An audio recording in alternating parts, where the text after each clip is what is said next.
Greetings, everyone. I would like to welcome you to part two of this amazing series that we're doing right now, myself and Dr. Jay Smith, who has been here with me in studio for quite a while now. We've been doing multi-parts from different topics related to the Quran and its history and its problems, and now we're focusing on Islam, its history, and the problem, or historical criticism, if you wish, of Islam itself. Part one, we gave a quick overview concerning the traditional view that Muslims basically will tend to give you about the birth of Muhammad, the dates related to that, his life in Mecca, his life in Medina, and so on and so forth. And we try to contrast that with biblical datings and to show you which one is more reliable when it comes to the existence of eyewitness accounts and other factors as well. Today we're going to continue with that criticism, and we will ask Dr. J now to present to us what are some of the basically discoveries out there by the scholars in the field. Let's do that. Thanks so much for having me on board, and thanks so much for giving me both of us a platform now to actually ask the historical question. And that's what we want to do. We want to see not what the narratives say from each viewpoint. We want to know what history is actually telling us. Correct. And the historians are very suspicious that everything they know about Muhammad and, of course, Islam is 200 to 300 years after the fact. Now, let's put up the screen and let's look and see what their concern is. And these are Western historians who are Islamicists. They are all experts in Islam. This is their concern. Dr. Humphrey says, Islam as we know it did not exist in the 7th century, but evolved over a period of 200 to 300 years. He said this way back in 1991, so this is older material. This is not new. What we're introducing right now is not the newest material. So Muslims should not be shocked by what we're going to be saying in the episodes yet to come. Dr. Andrew Rippon, who has just died actually last year, he said this: the Quran probably was not revealed to one man in 22 years, but likely evolved over a period of 50 to 100 years. We do know that Wansborough also supports this. He said this in 1977. Rippon said this in 1985. Toby Lester, who wrote that famous article, was referring to this in 1999. The conclusion is that the history of Islam, at least from the time of the Caliph Abdul Malik, hold that name under your cap. This is an important name. Abdul Malik, who ruled from 685 to 705 and before, is a later fabrication. Dr. Patricia Crone, Dr. Michael Cook, Robinson, these are all the ones who are making and coming to how do they come to this conclusion? And that's what we want to do today. We want to know and see how they came to the conclusion. Well, let's take a look at the next slide.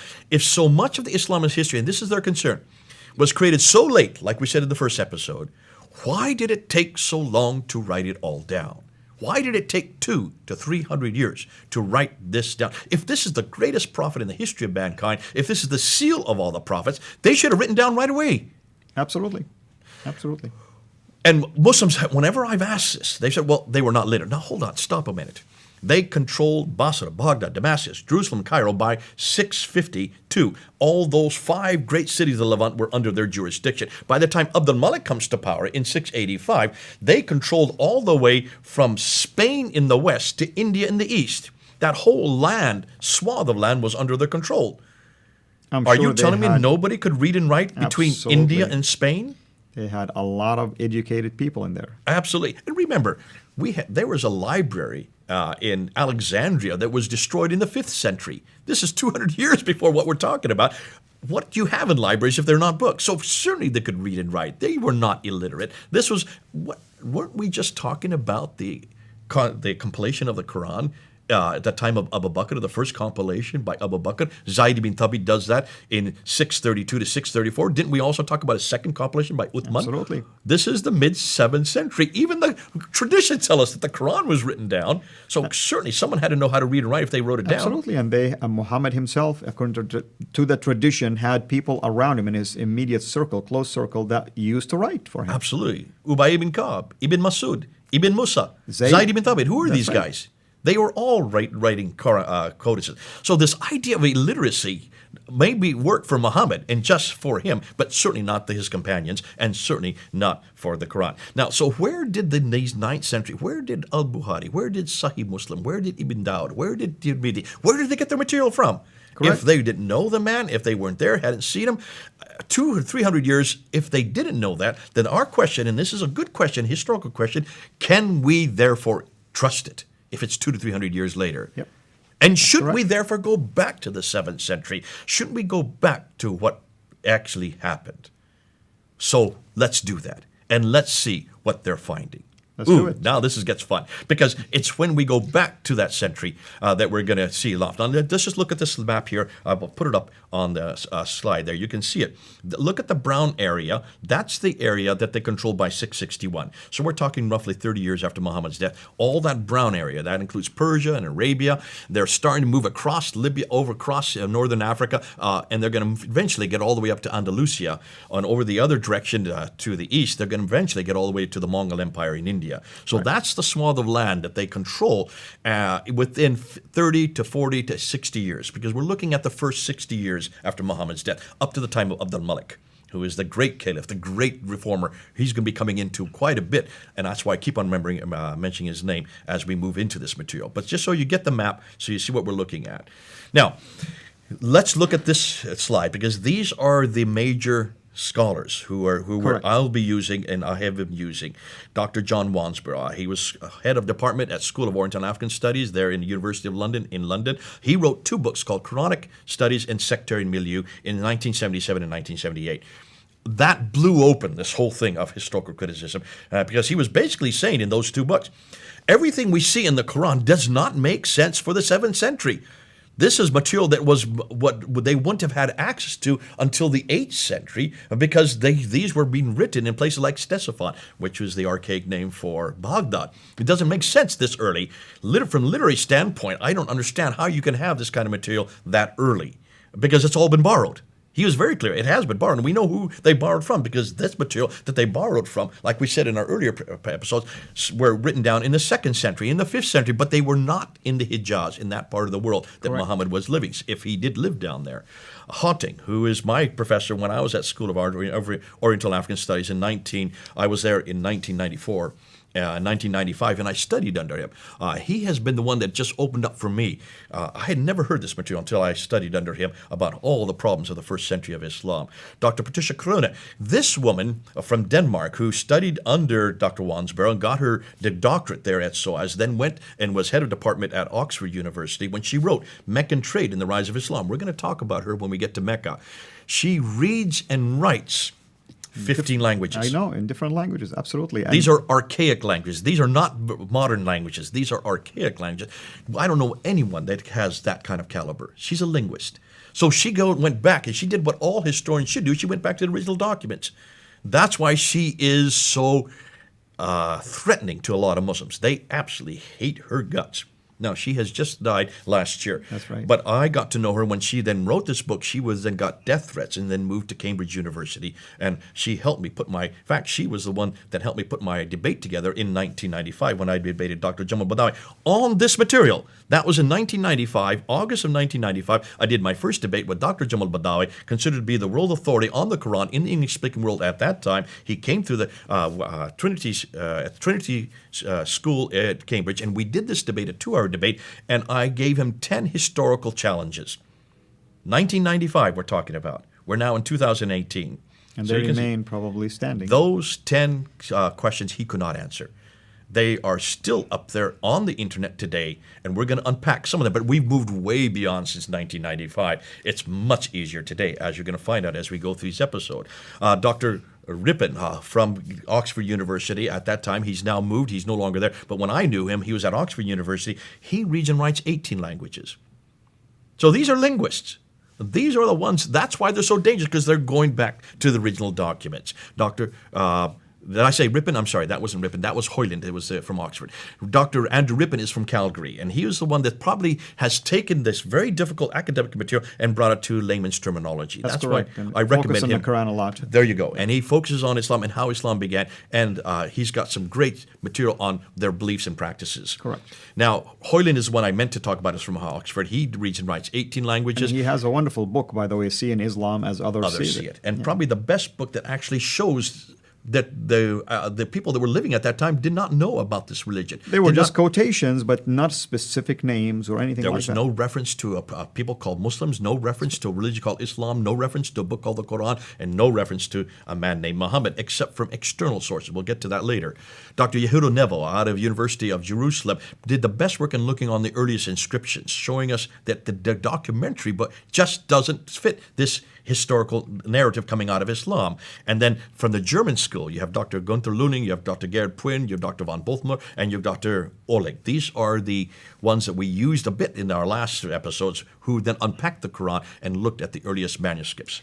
Could you give our audience just the 1 minute maybe explanation? What do we mean by the revisionist? Okay, revising is what it means. A revisionist is someone who looks at a narrative and says, there are some problems here. And they said, we need to see what history is telling us. We need to revise it back to the historical record. In other words, in this case, revising some of the traditional Islamic dates. Huge revisionism, and that's why revisionist is a dirty word for Muslims. Muslims hate the name revisionist. Another name they give is Orientalists. They are the Orient is now today, you would think of China. Back in the 1800s and 1900s, the Orient always meant the Middle East. So Orientalism is a study of Islam. Unfortunately, it doesn't make sense in the 21st century because Orient, but that's the traditional name for the academic name for someone who is an expert on the Middle East, the Correct. Orientalist. Correct. And they hate the name Orientalist because that's a Western scholar who is studying Islam. So these are all Orientalists. That's correct. And these names that we have up on that slide there are all from the revisionist school. Thank you. Now, there are 3 books that have been popularized, and this is probably, rather than going to their material, I mean, Dr. Patricia Corona, she doesn't translate anything. She keeps it in its original tongue. You and I don't know these languages, so you need someone to unpack that for you. Correct. And the person who does that is this man here, Dr. Tom Holland. He is not an Orientalist. He is not a historian. He is a literary critic. In fact, his area of expertise is literature. He's a great writer. He actually explains it. He took 6 years to write that book there, the UK version, the US version, In the Shadow of the Sword. Taking all this material that we're going to introduce, not all of it, but back in 2012, he was able to take it down and put it into one book. If you're going to get a book, read that book first, because that will set the stage of what we're going to be saying. Then he did a documentary called Islam, the Untold Story. Now, this documentary was shown on Channel 4 television in Britain on August 4th. In August 28th. August 28th in 2012. They only showed it one time. It's only 90 minutes long. I have it on my computer here. You can't see, I've been told that some people have been able to find it outside of the UK, but they do not want it to be broadcast outside the UK. When they wanted to broadcast it a second time in November of that same year, there was such an outcry from the Muslim community that they didn't show it a second time. You need to watch this documentary. It's only 90 minutes long, and it takes what he says in his books and puts it in a visual format, but he's very careful not to come to conclusions. He just said, isn't this interesting? Isn't this interesting? He has a Muslim scholar with him from, I think, from Georgetown University, who just said, yes, that is interesting, but I don't care. It's not important because we have 1.8 billion Muslims that disagree. It's basically his only recourse. The traditional argument that traditional numbers argument. matter. We got more people, That's therefore right. deal with it. So it's a fascinating documentary. It would be great if you could see it, those who are watching it. But I want to go down to this man here, Dan Gibson. Dan Gibson, I've never met him, but I've emailed him. And he did what every researcher should do. He went and he lived in situ. He lived where he did his research. He lived to where the questions were. He lived in Jordan. He lived in Yemen. He lived amongst the Bedouin. And from 1979 to 1979 to 2004, for 25 years, he went and looked at what the Quran was saying. And then he tried to find the places that are in the Quran, the geographical places. And that makes sense. I mean, if the Quran is talking about something, let's go and verify it. And then he went and he looked at the mosques. And if you look at the slide again, that book there, those are the 3 things he has written. The Quranic Geography, which came out in 2011. The Sacred City is a documentary which you can get online. Absolutely. That came out in 2016. And then just last year, in 2017, he came out with Early Islamic Qiblats. And I have all of those, and you have probably all of them, and wonderful resources for people to go. Please get them. If you don't have them, you need to do them. But what we're going to do is we're going to actually end with this one slide. I want you to look at this slide here, because I'm going to tell you what they all said before we even start to prove it. And I want my audience, especially the Muslims, to pay close attention to this. This is what they found. Now, we're going to have to prove all this, but let's start with what they found. Number one, the first Arab inscription referencing Muhammad is not till 691. Ooh, In other words, there's nothing so far to prove that that name was mentioned prior to this. From Arab sources. Now, I'm using the word Arab cautiously That's for a important, reason. yeah. Why? Because we don't have any reference to Muslims until the 690s. The word Muslims. The word Muslims. So what did these people, these Arabs, call themselves? Well, they call themselves Saracen, which is the name for the Arabs of that That's area. right, that's right. They call themselves Hagarenes because they were in the From line of Hagar. Hagar. They call themselves Ishmaelites because the line of Ishmael through Hagar. Correct. They call themselves Maghreb because they're from the Maghreb, which is the area they lived in. And they use the word Muhajirun, which means people of the Exodus. Who exactly? Who moved? Which people who are moving, like nomadic people. Exactly. Those are the names they gave themselves. Hold on a minute. This is going up to 690. Muhammad died in 632. So for 60 years, they never use the name they should have. They use these other names for themselves. That's correct. Where is this reference to It's Muslim? only then? common sense. You would have thought that these are the first Muslims. Why didn't they use it in any documentation we can find today? Let's look at the third category. The first reference to the name Islam is not till 691, introduced on the Dome of the Rock. That's why the Dome of the Rock is so important. We're going to come back to it again because other things were introduced there, as we're going to find later on. Now, the first, and here is the hardest one for Muslims to stomach. The first reference to Mecca is not till 741. Ooh, And that's on any ancient maps. Anywhere. This is not even on a map. This is on a document called Apocalypse of Pseudo Methodius. We're going to talk about it later on when we get to Mecca. But the first reference to Mecca is not till the 8th century. Now, you'll see why that's hugely significant. And then, of course, the first biography, as we talked about earlier, of Muhammad is not introduced until 833. Take a look at those 6 references and see why this is so damaging to Islam. Absolutely, and I can't find a better place to stop this exciting, basically, new discoveries that at least you, what I appreciate about you is you share what's out there. This isn't your opinion. This isn't not even your research. No. You are recording and reporting to people, just the people, the man on the street. Go, take a look at this source, see what's going on in there, and ask yourself these vital questions. Remember, we have 1.6 billion Muslims who are basing their faith on traditional dates. Absolutely. Yep. And we want them to question that. Thank you so much. And until we meet again for part 3 to discuss continue discussions. We're going to go into the geographical problems. Wait till you see Exactly. what we have found. Come back and see what now is being exposed concerning the real problems of geography in the Quran. Absolutely. We will continue these historical criticism and we'll take the geographical angle next time. Thank you so much and have a blessed day. Thanks for watching. Make sure to like and subscribe so that you don't miss future videos. And please consider becoming a patron on patreon.com/CIRA International.